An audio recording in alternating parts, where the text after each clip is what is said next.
ከሰው መራራ የእሳተ ገሞራ ነጎድጓድ ጋር ሊወዳደር የሚችል አቅም አልነበረውም።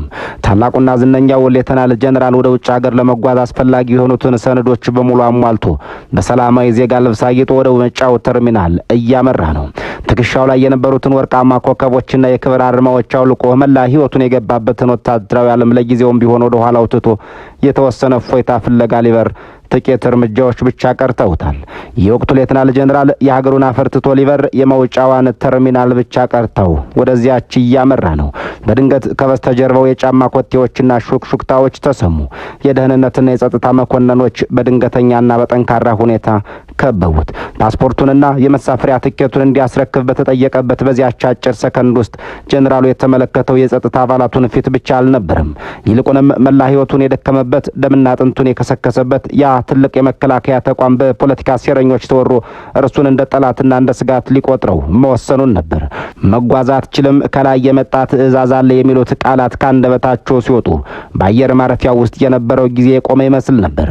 በባድመ ተራሮች ላይ ቆራጥ ውሳኔዎችን በማስተላለፍና የ10 ሺዎችን ህይወት በመታደግ የሚታወቀው ያ የጦር ሰው በአውሮፕላን ማረፊያ ውስጥ በአነስተኛ የደህንነት ሰራተኞች ተዋርዶና ተከልክሎ እንዲመለስ ተደረገ።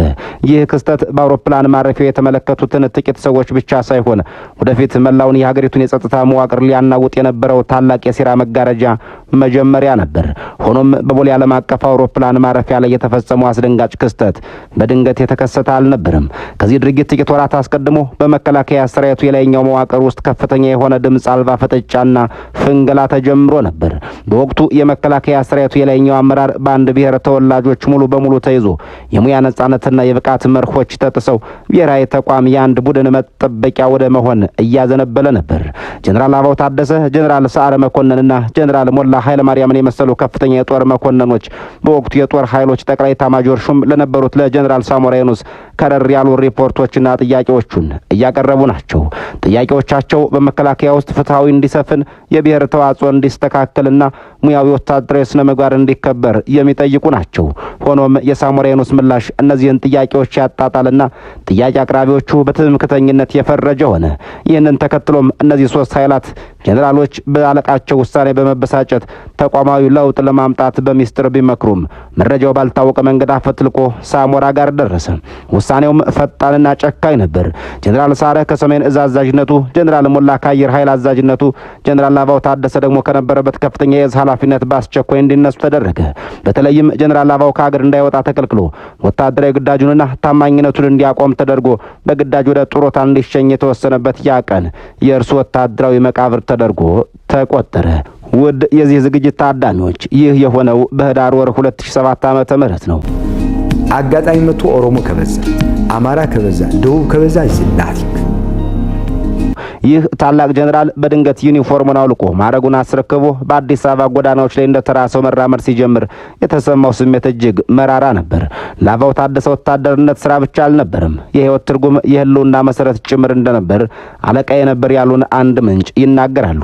ጀነራሉ በምስራቅ አፍሪካ ታሪክ ውስጥ ትልቅ ምዕራፍ በነበረው የኢትዮ ኤርትራ ድንበር ጦርነት ወቅት በባድመ ግንባር የ108ኛውን ኮርፕስ በዋና አዛዥነት በመምራት የኤርትራን ጠንካራ ምሽጎች የሰባበረ ስልታዊ የጦር መሪ ነው። ኒው ምንጭ ጀነራሉ መዋጋትንም ማዋጋትንም ጠንቅቆ የሚያውቅ የጦር ገበሬ በሚል ይገልጹታል። ጀነራሉ የሚመራው ጦር ሁልጊዜም በስነ ስርዓቱና በጦር ሜዳ ቆራጥነቱ ይታወቅ ነበር። በመቶዎች የሚቆጠሩ መኮንኖችና ወታደሮች አበባው የሚለውን ስም ሲሰሙ በታማኝነቱና በአክብሮት ይነሱ ነበር። እነዚህ አይነት ታሪክ ያለው ሰው በአንድ የፖለቲካ ቡድን ፍላጎት ሳቢያ ተገፍቶ በቤቱ እንዲቀመጥ መደረጉ የሰራዊቱን አባላት ልብ ሰብሮት እንደነበር የወቅቱ ሰራዊቶች ተናግረውት ያደረ ሀቁ ነው። ለስድስት ረጅም ዓመታት አበባው ታደሰ በአዲስ አበባ ከተማ ውስጥ በጸጥታና በዝምታ ኖረ። ጥቂት ጓደኞቹን እያገኘ ስለ ሀገሪቱ የወደፊት ዕጣ ፈንታ እያሰበ በየቀኑ በሀገሪቱ የፖለቲካ መድረክ ላይ የሚታዩትን መናወጦች፣ ውጥረቶች በጥልቀት በቁጭት እየታዘበ ህይወቱን ቀጠለ።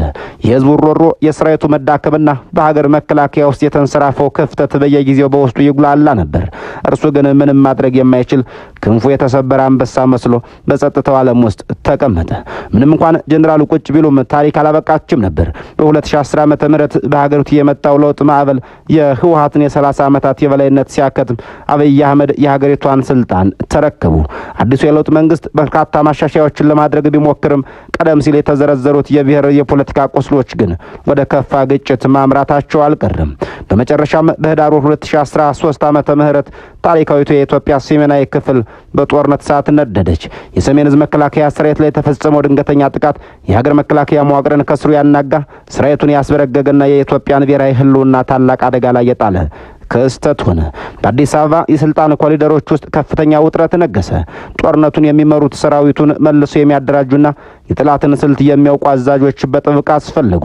በዚያች ወሳኝ ሌሊት ጠቅላይ ሚኒስትር አብይ አህመድ በአንድ ወቅት የተገፋውን ተረስቶና ተገሎ በቤቱ የተቀመጠውን ጀነራል አበባው ታደሰን ለማግኘት ወሰኑ። የስልኩ ጥሪ በጀነራሉ ቤት ሲያስተጋባ የሁኔታው አሳሳቢነት ግልጽ ነበር። ጠቅላይ ሚኒስትሩ ለጀነራሉ ያቀረቡት ጥሪ ሀገርህ ጥፋት ላይ ናት፣ ያንተ ሙያዊ ልምድ፣ ወታደራዊ ቆራጥነትና የአዛዥነት ብቃት አሁን ካልታደገን ሀገር ትፈርሳለች የሚል ከልብ የመነጨ ተማጽኖ ነበር። ጀነራል አበባው ታደሰ በዚህ የስልክ ጥሪ ወቅት ትልቅ የታሪክ መስቀለኛ መንገድ ላይ ቆመ። ከዓመታት በፊት በቦሌ አውሮፕላን ማረፊያ በደህንነቶች የተፈጸመበት በደልና ውርደት ያለ ፍትሐዊ አሰራር ከወደደው ሙያው መገለሉ እንዲሁም ላለፉት 6 ዓመታት በቸልታ መታለፍ በውስጡ ትልቅ ጠባሳ ጥሎ አልፏል። ለአበባው ታደሰ ሀገር ማለት ከፖለቲካ ፓርቲዎችና ከስልጣን ወንበሮች በላይ የሆነች ዘላለም ህልውና ናት። መንግስታት ይመጣሉ ይሄዳሉ፣ ሀገር ግን ትቀጥላለች። ሀገር ከሌለች እኔ በህይወት መኖር ትርጉም የለውም የሚለው ጽኑ እምነቱ ቅድሚያ ያገኘ። የግል በደሉንና ቆስሉን ወደ ጎን በመተው ለአሳደገችውና የህይወቱን ትልቁን ክፍል ለሰጣት ሀገር ጥሪ በታማኝነት እጁን ዘረጋ። በህዳር ወር በ12ኛው ቀን 2013 ዓመተ ምህረት ጀነራል አበባው ታደሰ ወደ መከላከያ የጦር ኃይሎች ምክትል ጠቅላይ ኤታማዦር ሹምነት ማዕረግ ተመልሶ መመደቡ በይፋ ታወጀ። ይህ መግለጫ ሲሰማ በመላ ሀገሪቷ በሚገኙ የመከላከያ ካምፖችና ግንባሮች ላይ የነበረው ሰራዊት በከፍተኛ እልልታና ደስታ ተቀበለው። የጀነራሉ ወደ ግዳጅ መመለስ አንድ የጦር አዛዥ ማግኘት ብቻ ሳይሆን የተሰበረውንና የዛለውን የሰራዊት ስነ ልቦና በከፍተኛ ሁኔታ ያነቃቃ ታሪካዊ ክስተት ነበር። ጀነራሉ ጊዜ አላጠፉም። ወዲያውኑ የቢሮ ልብሱን ለብሶ የመከላከያ ዩኒፎርሙን ከስክስ ጫማውን አጥልቆ ወደ ሰሜኑ ግንባር አመራ። ያን ግንባር ያደገበት ነው። ያ ግንባር የተዋጋበት ነው። ያ ግንባር ያዋጋበትና ዳር ባይወጣም ድል ያገኘበት ግንባር ነው። ያ ግንባር ጀነራል አሳምሮ አብጠርጥሮ የሚያውቀው ግንባር ነው። በወቅቱ የህወሓት ወደ አዲስ አበባ ለመገስገስ ከፍተኛ ኃይልና ስልት እየተንቀሳቀሰ ነበር። ጀነራል አበባው ታደሰ በቀጥታ ወደ ወሎ፣ ወደ ራያና ወደ ሰሜን ሸዋ ግንባሮች በመውረድ የተበታተነውና የሞራል ውድቀት ደርሶበት የነበረውን ሰራዊት በራሱ ወታደራዊ ስልትና ጥበብ መልሶ ማደራጀት ጀመረ። በጦር ሜዳ የነበረው የእርሱ አካላዊ መገኘት ለወታደሮች ትልቅ ጋሻ ሆነ። እርሱ የጦር ግንባር እቅዶችን ሲነድፍ፣ ወታደሮቹን ሲያበረታና ከጠላት የሚሰነዘሩትን ጥቃቶች ስልት ሲከላከል የነበረው ቆራጥነት የጦርነቱን አቅጣጫ በአጭር ጊዜ ውስጥ ቀየረው። በተለይም በታሪካዊ የጋሽናና የጭፍራ ውጊያዎች ወቅት የጀነራል አበባው ወታደራዊ መሪነት የጠላትን የኃይል ሚዛን በመስበር ረገድ ቁልፍ ሚና ተጫውቷል። በወቅቱ በቴሌቪዥንና በሚዲያዎች ቀርቦ እኛ እንደራደርም፣ ይህ የሀገር የህልውና ጉዳይ ነው፣ ጠላትን ሙሉ በሙሉ ደምስሰን የሀገርን ሰላም እናረጋግጣለን እያለ በቁጣ በቆራጥነትና በደፋር ድምጽ ሲናገር የኢትዮጵያ ህዝብ ከኋላው እንዲሰለፍና ሰራዊቱ የድል ማዕበል እንዲቀዳጅ አደረገው። ይህንን አስደናቂ ታሪክ ያበርክቶን ተከትሎ ነው በጥር ወር 2013 ዓመተ ምህረት ላይ ጠቅላይ ሚኒስትር አብይ አህመድ ሙሉ የጀነራልነት ማዕረግ በመስጠት የክብርና የጀግንነት አክሊል እየደፉለት።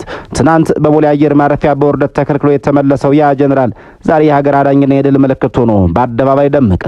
ነገር ግን የኢትዮጵያ ፖለቲካና የጦርነት ውጥረት ሁልጊዜም በአንድ አቅጣጫ ብቻ አይጓዝም።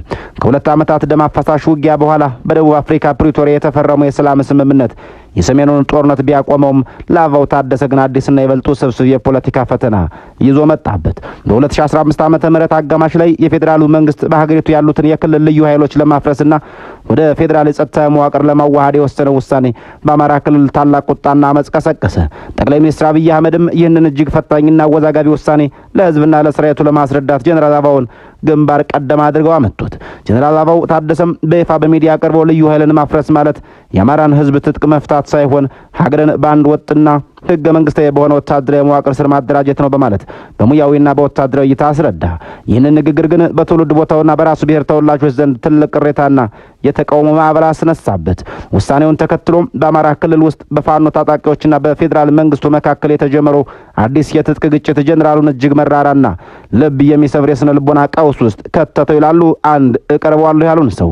ትናንት ከጎኑ ቆመው የተዋጉትን የራሱን ወገኖችና የትውልድ ቀጠናውን ዳግመኛ በጦርነት እሳት ሲነድ መመልከትና ያንን ጦርነት የሚመራው የመከላከያ ሰራዊት ምክትል መሪ መሆን እጅግ ከባድ ፈተና ሆኖበታል ይላል።